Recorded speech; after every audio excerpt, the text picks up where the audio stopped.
The great philosopher Plato once said, "The measure of a man is what he does with power."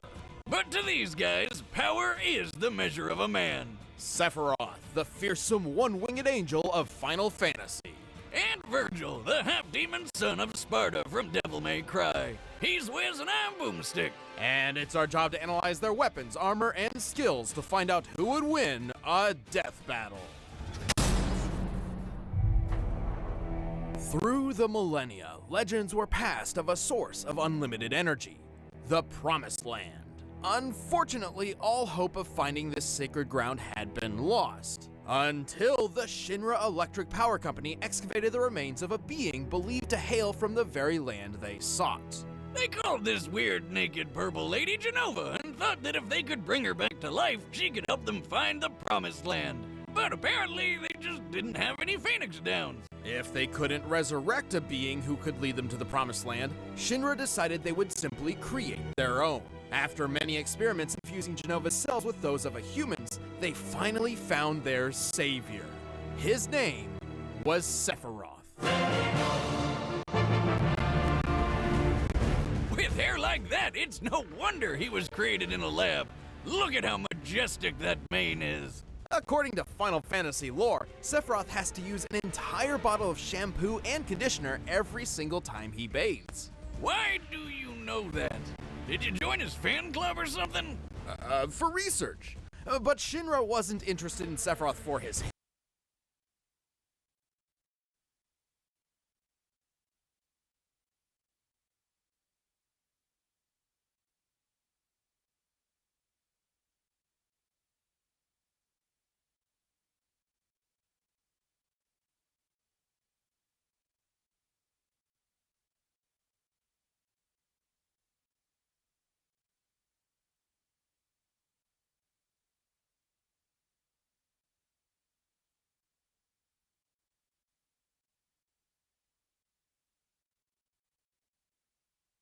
hair.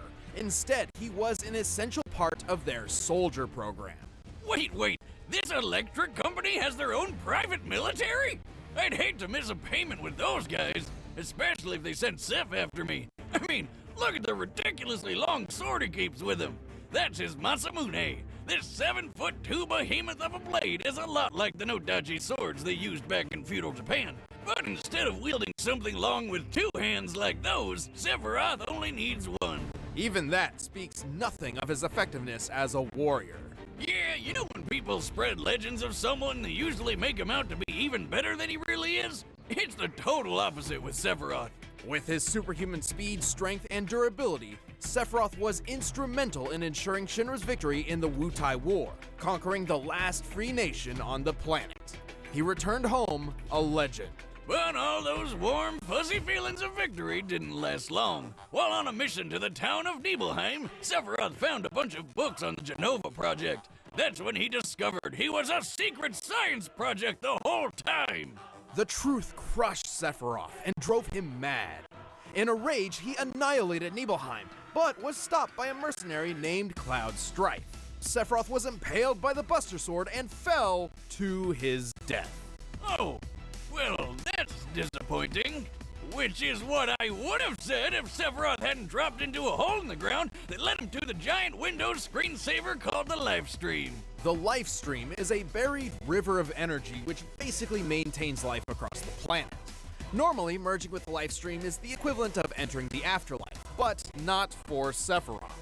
And this is where things get weird, so buckle up. Still conscious, Sephiroth's essence floated through the Lifestream for years until he absorbed enough energy to rebuild his body. With the energy of the Lifestream, he could control other beings with Jenova's cells, including the corpse of Jenova, who he manipulated like a puppet and disguised as himself. Oh, what the hell? That's his mom? Who would do that to their own mom? I mean, I know she's a genocidal alien monster, but come on! Probably makes a good breakfast. But Sephiroth's descent into the Lifestream offered him even more. It transformed him from a mere super soldier into the most dangerous being on the planet. He's strong enough to throw a man hundreds of feet skyward, move at supersonic speeds, and withstand brutal stab wounds through vital organs. He's got illusion powers that can trick people by creating an entirely fake scenario. He can lift people with his mind, including himself, and then he can just fly. That's how it works, right? Additionally, Sephiroth can cast magic thanks to his on-hand materia. Materia is crystallized life energy which grants different powers according to the type of materia used. This lets Sephi attack with fire, lightning, ice, and earth-based magic. He can block attacks with barrier and reflect, and heal himself with cure and regen. And ever since jumping into the live stream, he's had unlimited access to his magical powers. With his new godlike abilities, Sephiroth began a plan to stop mankind from drying up the planet's life force. That doesn't sound so scary. Does that mean he's an environmentalist, or...? But to do this, he decided to use black materia to summon a giant meteor to destroy the planet and absorb all of its life energy for himself. So, like, an opposite environmentalist. A planet vampire. I mean, we're talking about a guy who kicked a dude through solid concrete, murdered the crap out of a 30-foot serpent with a spike through the face, and tanked a dragon's flamethrower attack without even getting a teensy bit hurt. A particularly impressive feat considering this attack was capable of one-shotting fellow soldier Zack Fair. Wiz, you may need to up your prescription, because that's definitely Cloud. No, Cloud was just recalling false memories there. It was really Zack. However, it was Cloud who impaled Sephiroth pre-livestream with the Buster Sword. And holy God, is it huge! It's like 2 feet wide! You'd think a stab from that thing would just cut him in half. But Seph just kinda shook it off. And in his rematch with Cloud, he blocked an attack strong enough to crater the metal around him. Considering the diameter of the crater, the surface area of Sephiroth's feet, and assuming the most likely steel composition, I estimate this attack to equal nearly 1,600 tons of force. Sephiroth can use that wicked sword to stab and lift wannabe heroes by their ribcage, slice through skyscrapers, and shoot energy beams that can shred these huge Mako cannons. And from the live stream, Sephi figured out he could create new bodies or even take on other forms. These forms greatly resemble certain creatures found in Christian and Jewish mythology. He certainly looks the part when he goes into his ultimate form. Regardless, Sephiroth does possess a single black wing, a blatant symbol of his fall from grace. So basically, Final Fantasy does everything it can to not be subtle. Just like Sephiroth's most devastating attack, Supernova, which decimates an entire solar system. Oh. Wait, if Seph is that powerful, how does anyone ever beat him? Don't get the wrong idea here. There's a lot of debate over how Supernova actually works, but I think it's pretty clear that Sephiroth isn't creating the explosion himself. Rather, he's transporting his foes to a specific point in time within an alternate dimension. Careful, Wiz, don't sell him short. Just look at it. When he uses the attack, reality literally crumbles away like glass. This is identical to the animation for certain summoned creatures. According to the official Crisis Core Complete Guide, summons draw their targets into their own space in order to attack. And this is no different. In the Dissidia fighting games, Sephiroth goes for the civil approach and opens a dimensional hole to the explosion. The attack is even described as sending destruction even into other dimensions. And if he could summon planet-busting meteors at will, why did he go through so much trouble to get the black materia, which literally summons meteors? That would explain why the supernova doesn't hurt him. He's not really there, just using those illusion powers of his. With all these powers, I can't believe Cloud and friends were able to take him down. Yeah, I'm surprised He's they're not able to do it invincible, too. but he's damn powerful. Ever persistent, Sephiroth departed with a final, chilling promise. I will never be a memory. Why does he sound so bored? 2,000 years ago, a great mutiny transpired in the underworld. The demon warrior Sparta rebelled against his evil master, Mundus. To protect the world, Sparta did his best to seal the connection between Hell and Earth.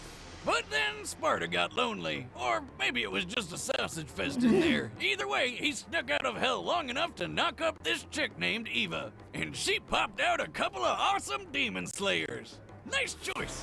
You may remember the younger of the two, Dante. Oh yeah, he fought that witch chick with the hair. But the eldest and potentially deadliest brother was the one and only Vergil.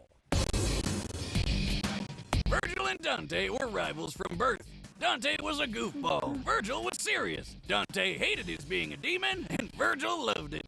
It's that classic odd couple scenario. But then one fateful day, in an act of vengeance against the late Sparta, a group of rogue demons separated the two brothers and killed their mother. Vergil was believed to be dead. But in reality, Vergil survived and set out on his own path to seek his father's immense power for himself. And he's 100% equipped to be a butt-kicking demon slayer just like his pops. As a half-demon, Vergil can jump several times his own height, move at supersonic speeds, and heal himself quickly, kind of like that Wolverine guy. He can tough out getting stabbed through the lungs, intestines, the heart, body parts I'm pretty sure most people need. Not if my experiment has anything to say about it. You say something, Wiz? I said not if Vergil's abilities have anything to say about it. Well, sadly, for any human, demon, or human demon who gets in his way, Vergil also happens to carry some extra deadly weapons on hand, including a spiffy katana called Tomato. Yamato. It's said that this sword can cut through anything, even dimensions, Holy and shit. probably tomatoes. Actually, Yamato is the Yeah, I know, we exact got thing Sparta tomatoes. used to seal hell from Earth in the first place. Vergil's sword-fighting prowess draws from his Dark Slayer fighting style, which emphasizes teleportation, lightning-quick movements, and even quicker slashes straight from the sheath. This technique is directly influenced by Iai Jutsu, the real-life Japanese art of the quick draw. And thanks to Vergil's demonic powers, he can attack so fast the blade seems invisible. Yeah, the only thing better than fighting with one sword is fighting with 8. With Vergil's ghostly summoned swords, he can turn himself into a living Beyblade, fire them like a machine gun, or make it rain! Blades may be Vergil's bread and butter, but if he needs to focus on brute strength, he switches to Beowulf. He can charge up blink of an eye punches and kicks that hit like a cement truck made of lead and KO some of the toughest demons in just a few hits. And hey, looks like he digs Street Fighter. There's one more trick up Vergil's sleeve. Thanks to his demon blood, he can access a form known as Devil Trigger. And this mode amplifies everything. His strength, speed, and healing all get a huge boost, making him several times deadlier than before. Plus, he just looks badass. In his quest to become as powerful as his father, Vergil's abilities skyrocketed. He's taken down dozens of demons in the blink of an eye, and escaped an illusion from the sorcerer Arkham, which makes normal people go crazy. But if anything's gonna show off what a son of Sparta can really do, it's pitting him against his bro. Sure, Vergil can easily avoid Dante's bullets, but why dodge them when you can spin your sword, line them all up, and fire them back? Like a boss. In the same battle, they briefly created a 12-foot diameter open space in a heavy rainstorm with nothing but their sword swings. On average, storms can fill a cubic foot space with as many as 30 raindrops. So, Vergil and Dante must have destroyed 108,000 raindrops in less than a second. Number in If Japan. Vergil can swing his sword that fast, I bet he'd make a killing mowing lawns, or chopping meat at the deli, or giving haircuts, I wonder who's or the last doing that one. thing where he chops bad guys to pieces so guess fast the last they one. don't even realize they're dead yet. Like when he fought Beowulf. The monster, not the weapon. And then he punched him so hard he flew 55 feet up and hit the ceiling. When comparing Beowulf's size to Vergil, he appears to be as large as an elephant. Given what's available, this seems like our best measure of Vergil's strength, but there is one issue. The Devil May Cry series makes frequent use of slow motion to depict the absurdity of these characters, and this could be a similar case.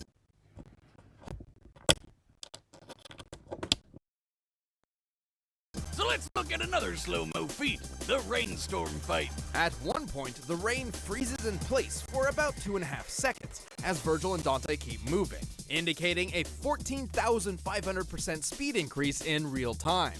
Applying the same degree to the Beowulf punch gives us an acceleration speed of about 4,882 feet per second.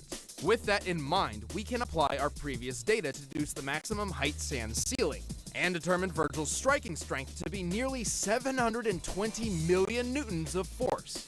That's a lot. It matches Vergil's incredible toughness, too. We already mentioned his super healing factor, but it's even more overpowered than you think. Vergil once got completely cut in half, but healed so fast that it's impossible to even notice. And his regeneration ability can be worn down. Yeah, that's how this weird jester guy beat him. But it takes a lot to pull off, and Vergil can always just use Yamato to hop through dimensions to get away if he wants. Sadly, Vergil never got to rule the demon realm like he wanted. Instead, the Demon King Mundus permanently transformed Vergil into his puppet, irreversibly manipulating his mind in the process. and then Dante kind of, exploded him. But 1 or 2 losses against someone who's basically goddamn Satan hardly makes him a weakling. Hell and Earth trembles before the power of Vergil. It'll be fun to fight with the Prince of Darkness. If my father did it, I should be able to do it too.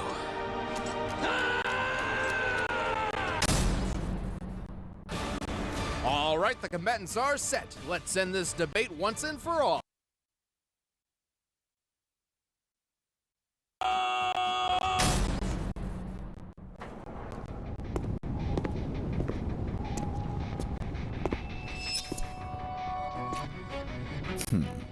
You are powerful.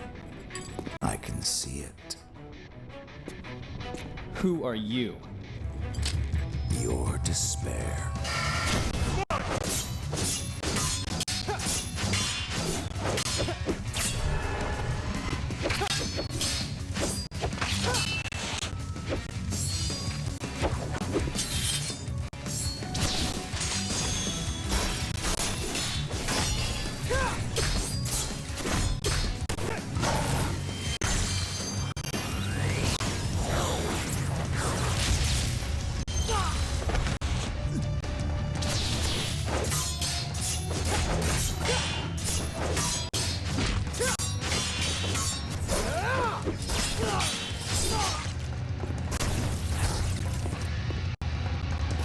Okay, you're strong.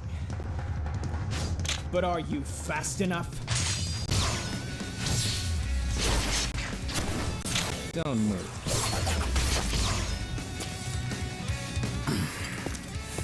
I suppose it can't be helped.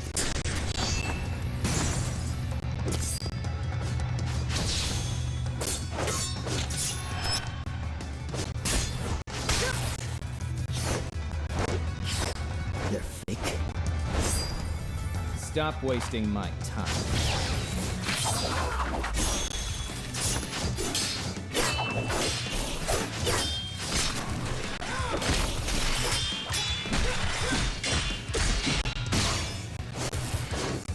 You're going down.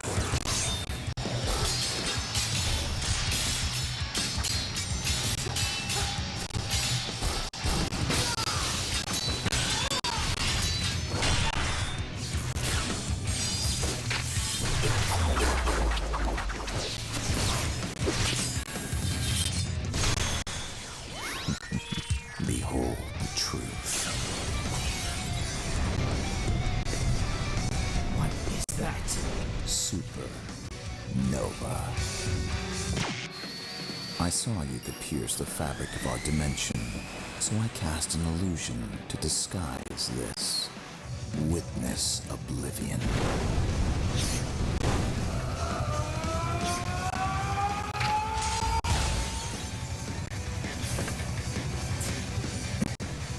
I'm free.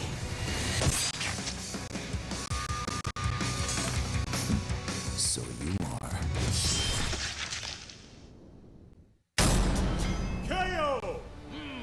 Extra crispy. These two were extremely powerful swordsmen, but Sephiroth's cunning and stronger abilities led to his victory. Wait a minute, I thought the lore said Vergil's sword could cut through anything. Why didn't it cut through Sephiroth's sword? Yamato was a unique weapon, but its legend clearly exaggerated.